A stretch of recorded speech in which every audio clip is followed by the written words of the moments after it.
Okay, we are getting ready for a platelet-rich plasma or PRP procedure today in a patient with knee pain. So we'll just go over our kit here. So this is the needle that we're going to use to draw the patient's blood. Once we've drawn the blood, we're going to transfer it into this centrifuge, and then we're going to use our machine here, which goes through 2 spin cycles to separate the different components of the blood, leaving us with our final PRP or platelet-rich plasma concentrate at the end. We're going to withdraw that concentrate and then use that to inject back into the patient to augment their healing response. One of the important things here is this right here. This is called ACD, or anticoagulant citrate dextrose. So prior to drawing the blood from the patient, what we do is use a little bit of this both in our container and in the syringe, and that prevents the blood from clotting when we take it out. So if we didn't use this, you would get one big ball of clot, and it would be difficult to separate the components of the blood. So this citrate solution allows us to prevent the blood from clotting while we're doing the procedure. Okay, so here we are. I'm going to just aspirate 8 cc's of our citrate solution into the syringe.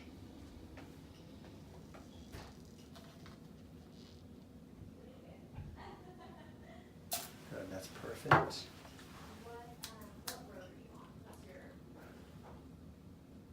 Perfect, and then what I'm going to do is transfer 2 of the cc's into our centrifuge container here.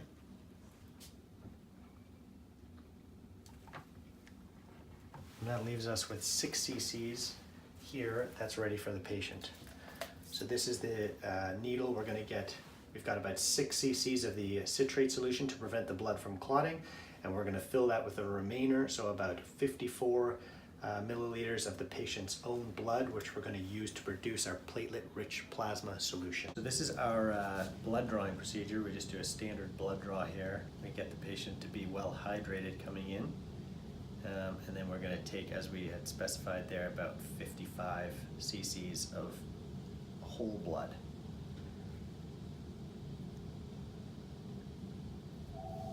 So we mix it with citrate, which is anticoagulant. Okay. So the blood doesn't clot. Yeah, well, it doesn't form a big blood clot while it's spinning.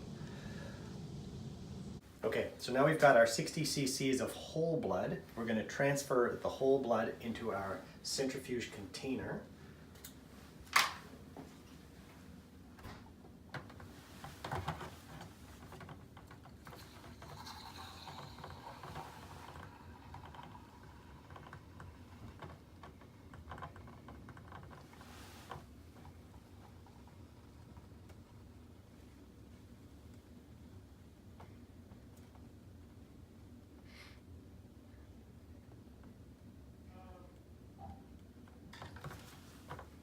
So this is our centrifuge, and we've got our container here with the blood. So I'm going to take that. You can see this container. That's where all the whole blood is stored. We've got our citrate that we've put in here before. Now we're going to go over to our machine. I'm going to open the lid. And we're going to place this white to white in our centrifuge. I'm going to close the door. Good. Now we're ready to go, and we go down here to our PRP, and we're going to click spin. It's got a 14-minute. Here you can see it's starting to spin.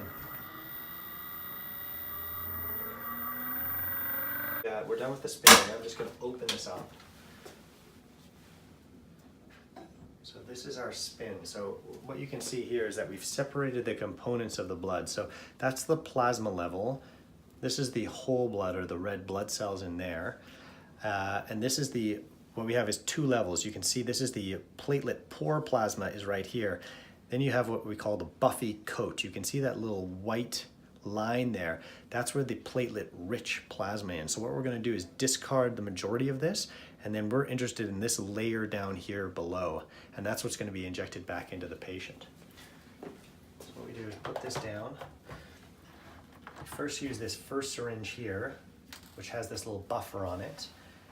So I'm going to go in here, and that allows me to withdraw this top layer. So we get rid of the majority of this platelet poor plasma. So there we've done that. So that's the platelet poor plasma, which is gone, and we're not too concerned about that. So if we look back, we've taken out the majority, and that's leaving with the stuff that we want at the bottom. So next, what I'm going to do is take my second syringe and go in here, and I slowly withdraw a little bit here, and I just use this to stir up this last little component here to get rid of all these good cells that we want into circulation. So I'm just going back and forth here, withdrawing a little bit and then putting it back in,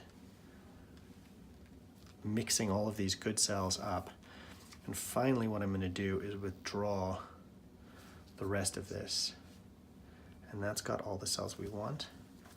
And you can see that produces this last final component, which is about 10 cc's of a mixture of these platelet-rich components, which have all of the human growth hormone and all of the growth factors that we're interested in that promote healing. So that is the final solution that's going to go back into the patient's knee. So this is just cleaning the patient's skin in the side. I've sort of triangulated where I'm going to do the injection here.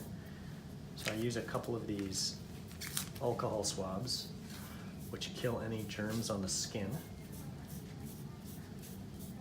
So that's the first step. And once we've done the alcohol, I use an iodine stick here, just for the second phase of cleaning.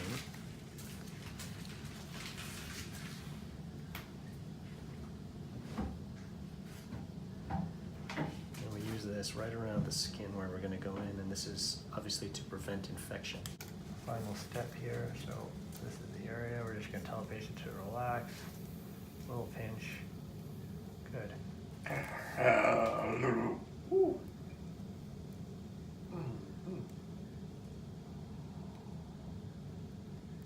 Done. For the next couple of days, Yeah. you might even, some people say it aches a little bit. Okay.